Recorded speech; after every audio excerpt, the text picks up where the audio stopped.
Richard Gottheil, oh no, sorry.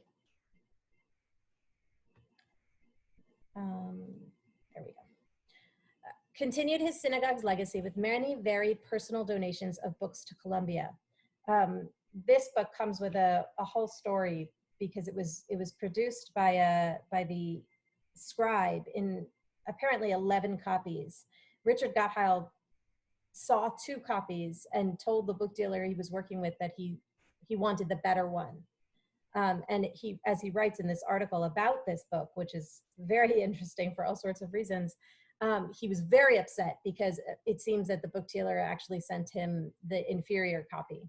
But it was it had iron gall ink that had migrated through the pages to the point that we couldn't even open the book. We were able to get a grant from a foundation a few years ago to completely conserve this book, and it's now digitized and available online, and also can be actually used, which it couldn't be before. But back to Gottheil. As his wife was from southern France, he would travel overseas every summer and there acquire books for Columbia's collection. In 1906, he wrote in a letter to President Nicholas Murray Butler that he had, quote, secured for the library quite an interesting collection of manuscripts and documents on parchment and paper dealing with the history of the Jews in a part of southern France. The manuscripts are 44 in number and the documents somewhat over 200. A number of New York donors sponsored the gifts, including Daniel and Murray Guggenheim, William Walter, and Isaac Seligman. After Gottheil's work to establish an important Judaica collection at Columbia University, things quieted down a bit. And there are lots of reasons, some of them perhaps to do with the new president, who had very different perspective than Seth Low about things related to Jews. But also other collections were sort of gearing up. This is the time when the Jewish Theological Seminary was building up its collection extensively, and other collections were sort of starting to gain in prominence. Within the library, various attempts were made to catalog different parts of the collection to make them available, so that by the late 1920s, scholars like the renowned Cecil Roth were able to do research among the collection's treasures. And Cecil Roth actually wrote his article about the Jews of the Comptes Venissant, which is this, this collection of manuscripts that Richard Gottheil gave to the library from the Jews of the south of France. It was a unique community, the only community that was not expelled from France when the Jews were expelled in 1390, because it was under the Papal States. And so the Jews of these 5 cities in the south of France were protected by the popes, similar to the Jews in Rome. And so they had a unique liturgy and unique customs that were specific to that particular area. The next great stage in Columbia's Judaica collection also included a Temple Emmanuel connection. In 1928, Linda Miller, a widow and member of Temple Emmanuel, decided to endow the Nathan J. Miller Chair in Jewish History in memory of her husband. With the encouragement of the Temple Emmanuel rabbi, Hyman Aniello, she decided to establish the chair at Columbia University. In his discussion with Linda Miller about the chair position, Nicholas Murray Butler asked her to raise her initial donation from $200,000 to establish the chair to $250,000 in order to include funding for the libraries to support this new position. And since I'm giving a libraries talk, I just want to say, you know, I think this is a wonderful model for new professors, that they should include also funding for library materials related to their work. Mrs. Miller actually did agree to the higher sum. After a few years of searching and failed negotiation with another candidate, President Butler finally decided to hire a young European professor, Salo Whitmayer Baron. Soon after Baron's arrival at Columbia, and long before he became known as the father of Jewish history, of modern Jewish history, Baron became active in building his new home institution's Judaica collections.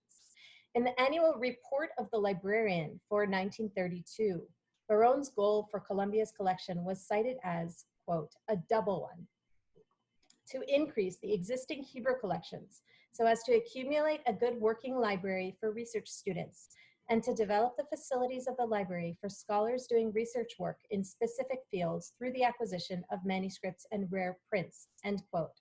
And again, I just want to emphasize these words. This was a professor at the library who felt at the university who felt so strongly about the library and was so active in engagement with and building of the collections. Again, a wonderful model, I think, that we could even see today in some ways. He would be very successful in these endeavors. In the early 1930s, Baron was in contact with the Viennese book dealer, David Frankel, regarding an extensive collection of manuscripts available for purchase. In Baron's own words, because all this took place quote, because all this took place during the Great Depression when prices generally were going down, I was confident that the amount would suffice for a presentable Jewish collection, end quote. In a letter from Frankel to Baron in February of 1933, Frankel broke the collection down to 18 categories, including Bible, books of Kabbalah, documents of communities and Jewish history, Jewish law, Karaite literature, marriage documents. I'm behind a little. For a total of 625 manuscripts. A letter between Baron and Roger Housen, the Columbia librarian, indicates a total of 650 manuscripts in 8 categories. That was the list I showed earlier. And the exact number of manuscripts obtained by Baron for Columbia is unclear. There are different numbers given by different people. There was money available in the Miller Fund, perhaps due to a 2-year delay in Baron's hire, and so the decision was made to purchase the collection. The payment was divided into 2 parts. $2,000 paid in July 1933, an additional $5,500 chargeable to the accumulated income of the Miller Fund, paid in October of the same year. The collection covered the range of Jewish history from the medieval to the modern period and provided generous fodder for what would become a stream of students flowing through Columbia's Jewish history program. As the archives show, Baron continued to designate funds from the Miller Endowment for library collections throughout his tenure at Columbia. And I spent quite a bit of time going through the central files, looking at everything Baron did in relation to the libraries. And nearly every year there's a memo saying, okay, and I want this amount of money to go to buying this many hundreds of books in Jewish studies, constantly, consistently throughout the years. In 1937, shortly after Gottheil's death, Stephen S. Wise gathered together a group of donors to purchase Richard Gottheil's personal library for Columbia. Approximately 4,000 books were acquired by the library from the Gottheil collection in June of 1939. The next large collection to come to Columbia was the Oko Gebhart Spinoza collection. The collection contained material by and about Benedict or Baruch Spinoza, and was a combination of 2 collections, those of renowned Spinoza scholars Adolf S. Oko and Karl Gebhart. The collection was purchased and presented to the university by Dr. Simon L. Milner, Mrs. T.W. Lamont, Corliss Lamont, and Mr. E.A. Zabriskie in 1947. And this is another fascinating story. The book here is called Sefer HaChinuch. It's actually a book of indicating the 613 commandments that are given to Jews. And you'll see that here there's a signature that says Spinoza. And this book itself was the book that was given as the sort of symbol of the donation to Columbia. And everybody was very excited to see this signature of, Spinoza himself. Given Spinoza's field of study and the fact that he was excommunicated by the Jewish community, it seemed unlikely that this was a book that would have been in his collection. I did a bit of research, and this Spinoza that signed here was not actually Spinoza the philosopher, but rather Raphael Jeshurun Spinoza, perhaps a cousin, perhaps not, who was the actual owner of the book. Which is just an indicator of when you want something to mean something, you can make it. You see symbols wherever you want them, whether or not they may or may not be accurate.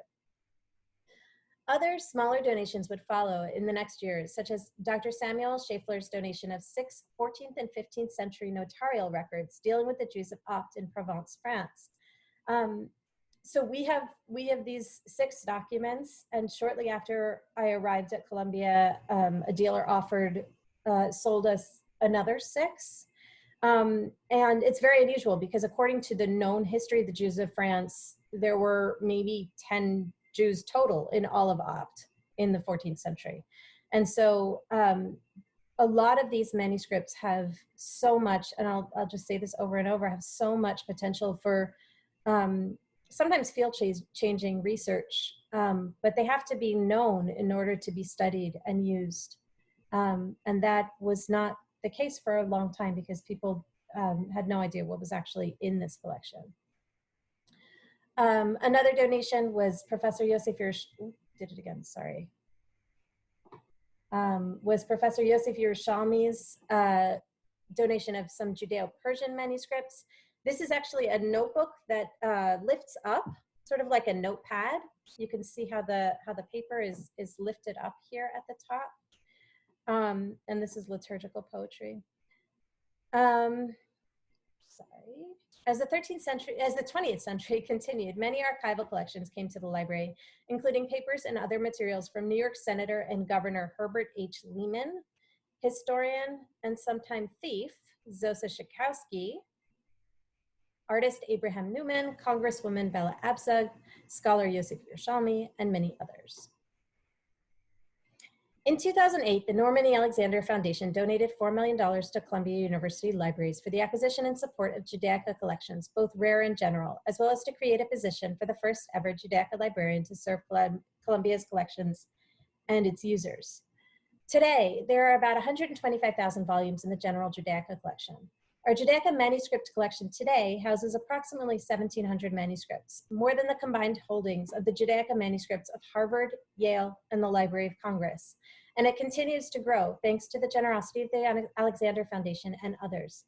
A couple of years ago, an anonymous donor gave 200 rare books and manuscripts to the collection, some of which have already been used in classes, and those are all just from the same donation. Columbia Libraries continues to collect and provide access to its Judaica collection. A fantastic example of this is the case of the recent digitization of the data from the monumental Language and Culture Archive of Ashkenazic Jewry.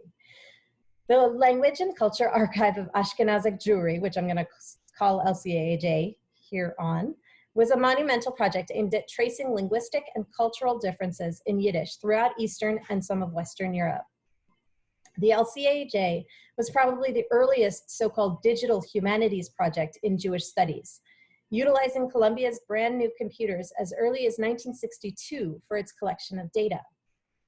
In 2015, the libraries were awarded a 2-year grant from the National Endowment for the Humanities to digitize the masses of data contained within the archive to make it globally accessible and bring it into the 20th century.